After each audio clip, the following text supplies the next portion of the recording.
Auto వాలాల విషయంలో జగన్ ప్రభుత్వ తీరుపై నెల్లూరు రూరల్ ఎమ్మెల్యే కోటంరెడ్డి శ్రీధర్ రెడ్డి తీవ్ర స్థాయిలో మండిపడ్డారు. నెల్లూరులో ఆటో డ్రైవర్లు యజమానుల ఆత్మీయ సమావేశంలో ఆయన పాల్గొన్నారు. అధికారులు విపరీతంగా జరిమానాలు విధిస్తూ వేధిస్తున్నారని, దీంతో ప్రతిరోజు పస్తులతో మాడుతున్నామని ఆటో డ్రైవర్లు ఆవేదన వ్యక్తం చేశారు. టీడీపీ జనసేన కూటమి అధికారంలోకి వచ్చిన వెంటనే ఆటో వాలాల సమస్యలు పరిష్కరిస్తామని ఎమ్మెల్యే కోటంరెడ్డి హామీ ఇచ్చారు. కాసేపు ఆటో నడిపి అందరి బాధలు పంచుకున్నారు.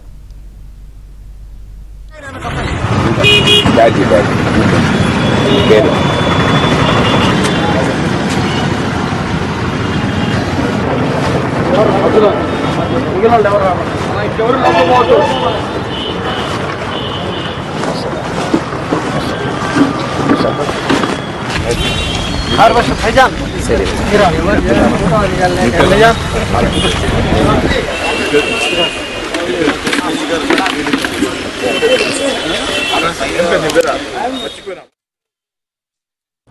ఆటో డ్రైవర్లతో ఒక ఆత్మీయ సమావేశం ఏర్పాటు చేసినట్లయితే వాళ్ళ సాధకాలు బాధకాలు త్వరలో తెలుగుదేశం పార్టీ జనసేన మేనిఫెస్టో పెట్టబోతుంది. కాబట్టి కేవలం మనమేదో మైకెత్తుకుని ఈ ప్రభుత్వం పనితీరు బాగలేదని మాటలు చెప్పేసి రావడం కాకుండా, రేపటి రోజు తెలుగుదేశం జనసేన అధికారంలోకి వస్తే చంద్రబాబు నాయుడు గారు ముఖ్యమంత్రి అయితే ఎలాంటి కార్యక్రమాలు చేస్తామో, ఎలాంటి కార్యక్రమాలు చేస్తే బాగుంటుందో వారి ఆలోచనలు ఆకాంక్షలు తెలుసుకోవాలా అన్న ఆలోచనతో ఈ కార్యక్రమాన్ని ఏర్పాటు చేయడం జరిగింది. ఈ సందర్భంగా మీలో మీ ఆకాంక్షలు, ప్రభుత్వ పరిపాలన ఎలా ఉండాలా ఆటో డ్రైవర్ల పట్ల, మిగతా విషయాలు ఒక 4 విషయాలు నేను చెప్పిన తర్వాత మీరు ఎంతమందైనా సరే నేరుగా మీ ఆలోచన చెప్పినట్లయితే ఈ ఆలోచనల్ని అటు చంద్రబాబు నాయుడు గారి దృష్టికి, పవన్ కళ్యాణ్ గారి దృష్టికి తీసుకెళ్లి తెలుగుదేశం పార్టీ